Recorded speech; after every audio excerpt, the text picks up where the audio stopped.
Hi, and welcome back to Lisa's Stamp Studio. I've got a really cute interactive spinning card for you today using the Spirited Snowman stamp set. And if you think it's just for Christmas, I'll have you thinking again. The greetings in that stamp set can be used all winter long.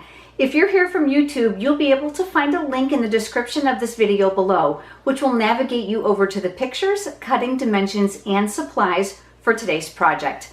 Let's head over to the stamp table and let's get started.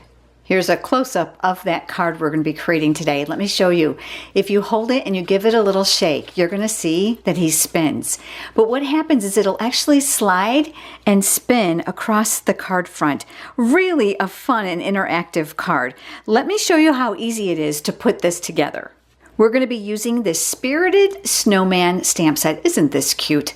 Great for all winter cards. Doesn't have to be Christmas. You're going to find this product in the Stampin' Up! Holiday Catalog. Now, if you don't already have a Stampin' Up! Demonstrator and you're interested in ordering Stampin' Up! Supplies, I would be happy to send you a complimentary copy of the Holiday Catalog and or the Annual Catalog. All you have to do is leave me a comment below and I'll get a hold of you to obtain your mailing address. The base of my card is real red, and we're just going to go ahead and fold this in half. This is my bone folder. I like it for that nice crisp crease on my card.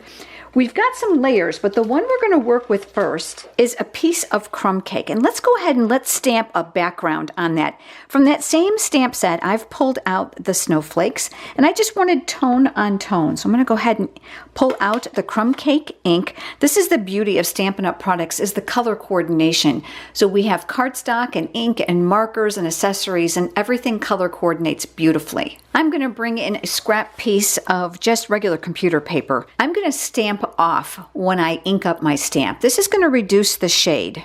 So I'm going to stamp off here, and then what I'm going to do is I'm going to create what's going to look more like a wallpapered background or more like designer series paper.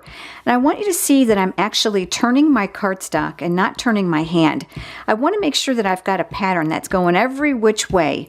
And I'm looking for just like a subtle background. So I'm just going to repeat this just by filling in some blank areas. And it doesn't have to be perfect. We just want to make sure we cover up some of those empty spots for when we punch out that opening for the card. The next step will be adhering the crumb cake that we just stamped to a layer of Whisper White cardstock. So I'm going to flip that over. I'm going to add adhesive generously around the perimeter of this layer because I want to make sure that these two layers don't become separated, especially since we're going to have an opening in there, such as a track to be able to make our slider run across. Leaving a very thin margin all the way around, I'll just make sure that I press that in place. I'm going to come in with the classic label punch, and this is going to create that track. Now the easiest way is to turn the punch upside down and to slide the paper down inside. I'm looking to see that I've got a little tiny smidgen of cardstock here along the edge of the punch. By making sure it's all the way down inside, it's going to be easier for us to line it up. Now keep in mind we're going through 2 layers of paper here, so you're going to have to squeeze, and that's going to punch them out. Then go ahead and slide this over a little bit, repeating part of that area you've just punched, making sure it's down all the way, and then punch again. And we're going to move it all the way over now to the left side, doing the same thing that we did on the right side, leaving a small margin of paper here, making sure it's down all the way, squeezing, and then punching. And that's going to leave that opening for the slider. I've got a scrap piece of thick Whisper White cardstock here, and I'm going to be using my Memento ink since I'm going to color in my image using Stampin' Blends. But we're not doing any blending today, so this is super easy. And you're going to love how beautiful that the image comes out. So I've got my ink pad here, and I've mounted my little skater snowman. You're going to see he's a pretty good size, so I'm going to turn him face up on my work surface, and I'm going to hold my Memento ink here, and I'm going to ink my image face up. This is going to help ensure me that I don't miss an area. Whenever your stamp is closely related in size to your ink pad, it's a lot easier to ink it face up. I'll go ahead and stamp him here on that thick Whisper White cardstock. Thick Whisper White cardstock is my paper of choice when I'm using Stampin' Blends. The thick cardstock provides a much smoother finish to my coloring. I'm going to set that aside, and while we've got that ink pad out, let's go ahead and let's stamp our greeting. I have mounted the words, "Your friendship warms my heart." I'm going to put that over here above my track over on the right hand side. So I'm going to go ahead and ink that up. I wanted to add a little tiny heart here. So I've got a scrap piece of real red cardstock, and I'm using the cookie cutter punch. This came out a few years ago. There's an adorable stamp set that goes with it with numerous images, but that little heart that's right here, I want to add that little small detail. So I'm going to slide my paper in, and then I'm going to give that a squeeze, and I'm going to save just that heart. Here is where my pickup tool is going to come in really handy. Pickup tool has a putty tip on it, which is going to help me lift that up because that's really small. And then I'm going to use my fine tip glue. I'm going to unscrew the cap. That's going to leave us with a very small chiseled tip. And I'm going to put a little drop of that glue, just a small little drop. That's all we're going to need right here where I'm going to want to place that. Let me reposition this so I've got a good grip on it. And I'll place that right on top of there. And then I'll hold that in place. That can sit and dry now while we go ahead and finish the rest of the coloring. I've got my Stampin' Blends here. I've got the dark pumpkin pie, the dark real red, the light smoky slate, and my crumb cake combo. And again, we're not going to do any blending. I'm going to use these colors straight up. The Stampin' Blends are dual tipped. You'll see a line here underneath the cap. So this one's thin and this one is thick, and that indicates the size of the tip on the Stampin' Blends.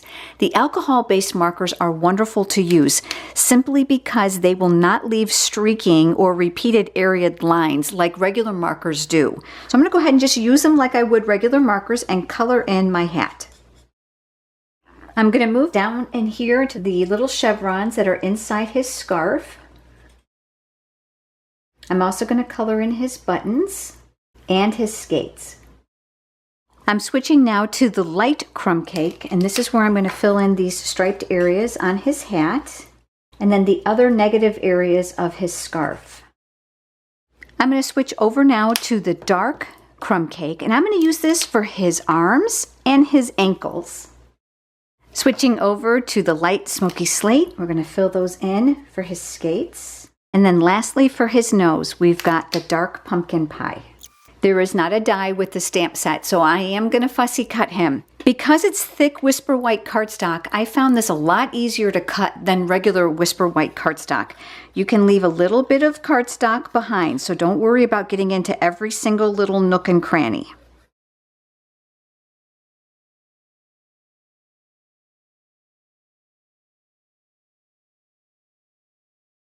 Now we're going to put the mechanism together for the spinner. I'm going to flip this upside down, and I'm going to use a full-size dimensional to attach one penny, because we're going to use two, one penny to the back of my snowman. I want to balance him as much as I can in the center. So I'm going to work here in the middle section of his body, and I'm going to take off that paper backing, and then I'm going to position the penny right on top of that dimensional. This is going to be the sliding panel. So we're going to turn this upside down and we're going to lay that here. I'm going to switch to a mini dimensional. I found this works really well. So with my pickup tool, I've got my paper piercing tool on the end. I'm going to pick up a mini dimensional and I'm going to lay that right here in the center. Now, if you're not sure on centering, go ahead and remove it and then place it here. You want to make sure that it's in the center. And then I'm going to take off that paper backing, and I'm going to sandwich the other penny on top. So let's go ahead. Remember, this is the front end. This is going to go down. We want to make sure that we can see that because we know that's the center. And then we're going to mirror the second penny with the first one so that they're lined up on the edges. And then we'll go ahead and press that in place. All right, so now we've got our little guy going, don't we? Now we're going to attach him to the base of the card, and we're going to use full-size dimensionals for that. And I have found it really important on where these go. That has a lot to do with how well this is going to slide. So I'm going to take one dimensional in the upper left corner. I'm going to take a second one in the upper right corner. And then I'm going to do the same thing with these bottom two corners. I'm going to double up the next ones. So I'm going to put one here and one here. You want to make sure you don't get them too close to that penny. And I'm going to put one other here down in the center. Again, making sure that this is going to be able to move across. These I'm going to double stack. So I'm going to take off that paper backing. I'm going to take another dimensional and I'm going to lay that over the top. And I'm going to do that with all 3 of these. Once you have those in place, go ahead and take off all the paper backings to all of your dimensionals. And then we're going to adhere this to the card base. This is going to leave a small border of red all the way around, and then we'll tack that in place. And then we've got our little guy going across here. Now, if yours is not sliding really well, go ahead and take it like I showed you in the beginning and give it a good shake. That'll help loosen it up a little bit so that it'll slide really well back and forth. This is a super fun and interactive card, and I guarantee whoever you send it to is going to really enjoy it. I didn't get those words real straight today, did I?